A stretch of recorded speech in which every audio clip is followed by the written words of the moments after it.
प्रिय विद्यार्थियों, CEW 103 की कार्यशाला में आपका स्वागत है।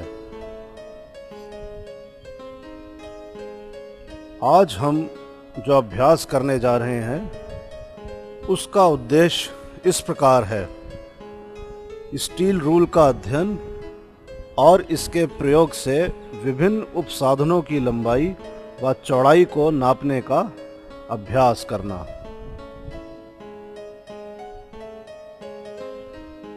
इस अभ्यास में जो सामग्री प्रयोग में लाई जाएगी वह इस प्रकार है: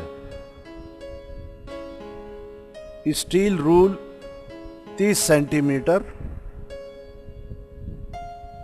combination plier, screw drivers, flat file,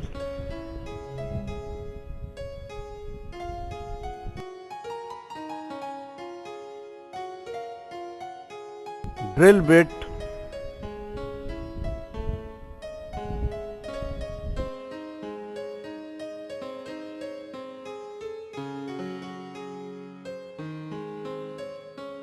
wooden board,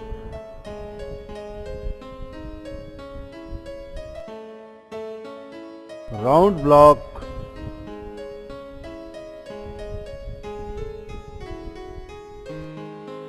wooden batten आदि। जैसा कि आप जानते हैं कि स्टील रूल का उपयोग सेंटीमीटर तथा इंच में नापने के लिए किया जाता है।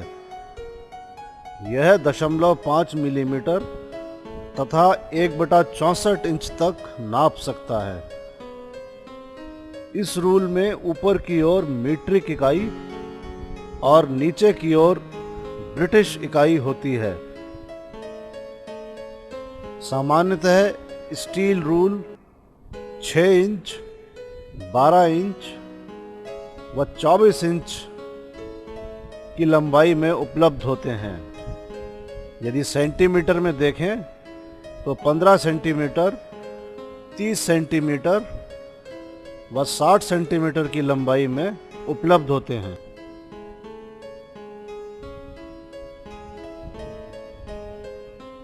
सर्वप्रथम नापने वाली वस्तु को स्टील रूल पर समानांतर पकड़ें।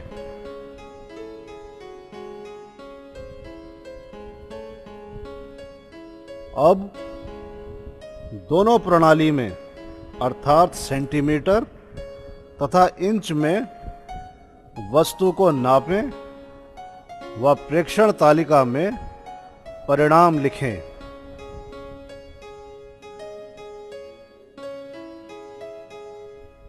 नापने पर कॉम्बिनेशन प्लायर की लंबाई सेंटीमीटर में 20 सेंटीमीटर है तथा इंच में 8 इंच है। कटर को नापने पर कटर की लंबाई इंच में 6 इंच है और सेंटीमीटर में 15 सेंटीमीटर है।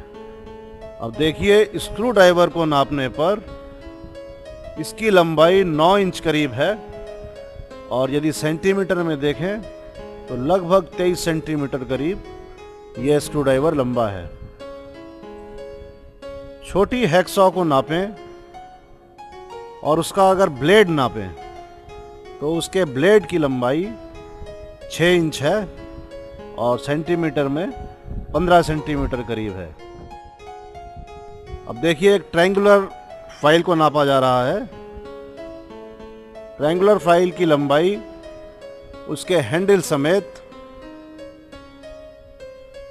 10 इंच 2 सूत है और सेंटीमीटर में 26 सेंटीमीटर करीब है। ये एक टीक वुड बोर्ड है। इसकी लंबाई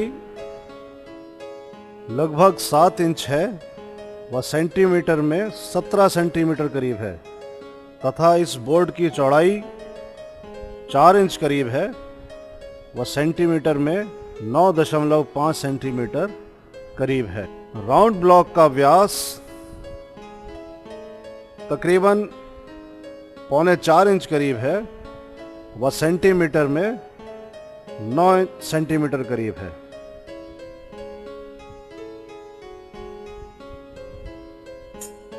तो इस प्रकार हमने देखा कि स्टील रूल की सहायता से हम विभिन्न उपसाधनों को व औजारों को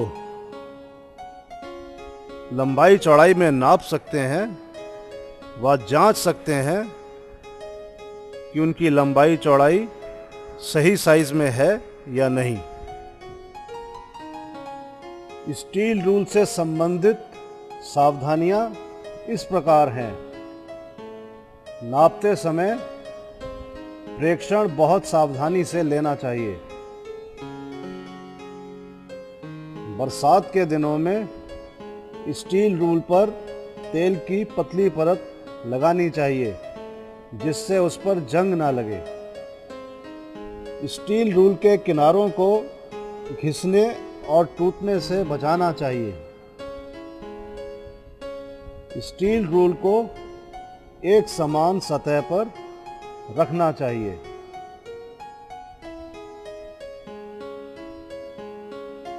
अब सभी विद्यार्थी